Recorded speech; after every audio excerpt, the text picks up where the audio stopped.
Hey guys, Ben and Francis here. Welcome to TYT Sports. So we've seen the blend of sports and politics this week. The hideous racist chant at the University of Oklahoma, the fraternity.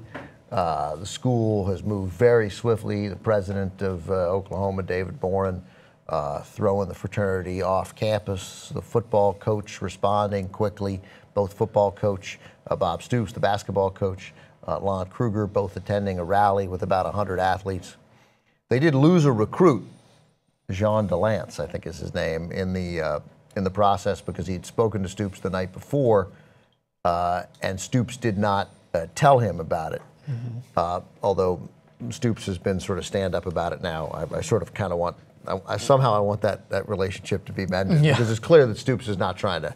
There was no hiding the story, but anyway, so you know, how is that? Is what we're seeing here in the U.S. has that been true in Europe and soccer for some time, or have sort of the idea that these athletes should shut up about politics? You know, there's a whole segment of sports fans that want you to just shut up and play. What does the football team have to do with these crazy kids chanting?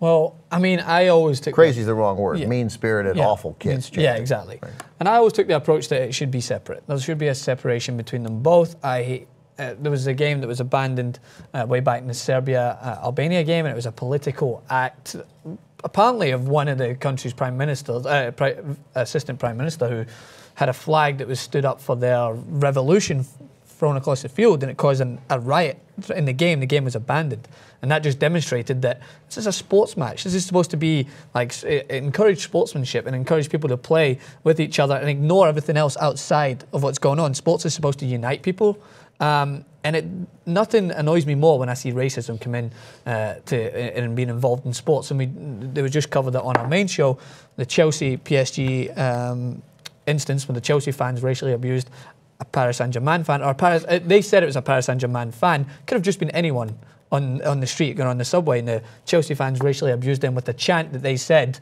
represented a chant that was stood up for their captain, John Terry. Needless to say, it was absurd, it was disgusting to watch, and it brings a negative light to sports as a whole, and I hate to see it in there. And there's one thing I want to bring up, is actually I watched the main show coverage of it, and they said that Chelsea as a team shouldn't be fined for their fans' actions. I think Chelsea as a team should absolutely be fined as their fans' actions, because how else will you get through to these guys? Yes, they can be fined in court, and yes, they can be banned from the stadium, but nothing hurts a team more than when their fans result in their own team being at a disadvantage. It's happened in Italy several times where there's been racist abuse to players on the field, and teams have had to play without their home fans in the next game. Like, they would have to play the game with an empty stadium, no fans are able to attend and cheer them on, and it affects them. And I think that's a good way to get through how serious an issue this is. Have you changed your mind then about whether they should be separate? No. Oh, I mean, I agree with what you're saying. I think the only way to get it separate is to cause a severe issue around it and make sure that they realise that this will affect the team's chances at participating. Because in the UK specifically, fans live and breathe the game, right? Live and breathe. It's the same in most places, but when it comes to soccer, fans live and breathe it. So if fans start to face repercussions for their actions in terms of what their team gets and the benefits they have in the competition, then I think that will drive the message home. And the only way to do that is by that will separate it. I mean, obviously, we run the risk, because people don't watch sports to see political statements made. I get that. But there are times, and they are not infrequent, when athletes, given the enormous adulation we give them and the forum that they have, the press coverage that they get, where they can make a real difference. Tommy Smith and John Carlos put their clenched black power fists up in the air at the Olympics in 1968. That sent a profound message across the world. That mattered. That was a blend of sports and politics. That was good. You know, and there have been other instances where it has helped enormously too, and where sometimes, especially for people in regions where the government is repressive and has kept people down, where the sports teams can take a real stand. So I don't know. I like to see it. I like that the Oklahoma football players are taking a stand. I mean, if when you see something like this happen at the University of Oklahoma, the thing that most people associate with the University of Oklahoma is that football team. That's why they spend all that money. That's why there's that disproportionate amount of money. That's why tens of thousands of kids go there to get an education in engineering, in history, in literature, in dentistry. Yeah. But the fact is, none of those teachers get paid a lot of money, but the coach is making $3.5 million a year. Yeah. So I think it's important to use that position to try to make a difference when relevant. I think in response to a negative action, like if, for instance, in the Ferguson instance, when you get characters like LeBron James, who's wearing a shirt that represents to stand up to this, that's fantastic. That sends a message across, because a guy like LeBron James is going to send a message through to those kids that are going to be the future generation to try and make sure that this is not an issue and to send the message across. I agree, that's a great act. I think that, and again, I'll agree with you that Oklahoma, the football team standing up for this, is going to send home a great message. I don't think that it should be involved outside of it, no matter what. I don't think players should be involved in any actions that can kind of come into negative repercussions of their team, get involved. I know there's some coaches out there that are involved in political actions in the UK, and it shouldn't be brought up because you're in sports, but it's a hard line to go between. I'm a little conflicted because when it does come up, such issues of racism, to see Chelsea players stand up against their own fans is great. Yeah. And that will send the message back home. The Los Angeles Rams did it this year when the receiving corps ran out with the hands up, don't shoot. Yeah. And they got some crap for it, but the NFL was smart enough to back off.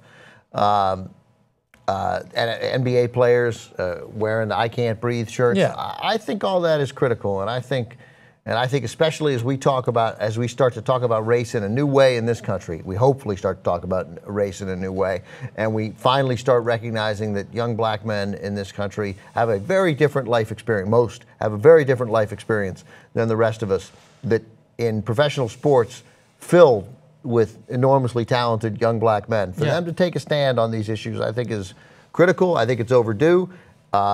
And I think it's going to make conservatives generally pretty angry. There will be times when conservative athletes stand up and make liberals angry. Yeah. But for the most part, it's going to piss conservatives off. Yeah. That's okay with me. I mean, it's just almost just animalistic stupidity of what these people do at one point. Like the Chelsea fans, I'll go back to them, which was just disgusting. The fans were shouting, we're racist, and that's the way we like it. They have numerous black players on their team that contribute to their success.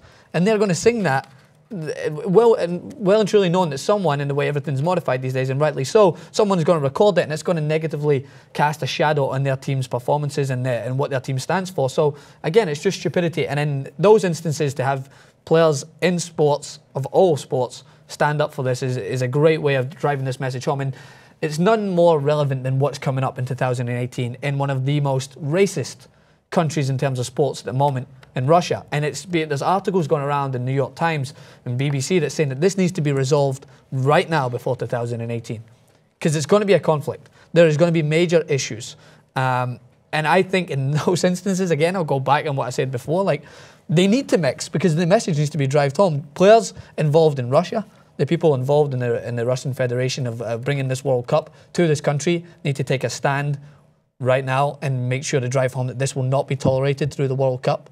And that if it does occur, like there has to be a certain repercussion for Russia, for the team that's holding it. Maybe something that's going to hinder their team's own fans attending their games, because it's in their country, it's them that are hosting it. And I'm not saying that all Russians are going to be the ones that are going to be racist, but their country right now is known for having racism clearly visible in sports. Yeah, and the homophobia is an enormous issue in Russia. Are there any openly that you know of? I hate to put you on the spotlight. Is there any openly gay soccer players? At the moment, I have to say no. There was. Are there any openly straight soccer players in Europe? Openly straight soccer players? There may be a few. Yeah, there may be some, but I don't know. I have to say, it'd be interesting. Are there any to soccer players in Europe who aren't dating models? Very, very few. Very few. Like Ronaldo's took up most of them. Somebody needs to take a stand for those guys. Yeah, All right, Francis, thank you very much. All right.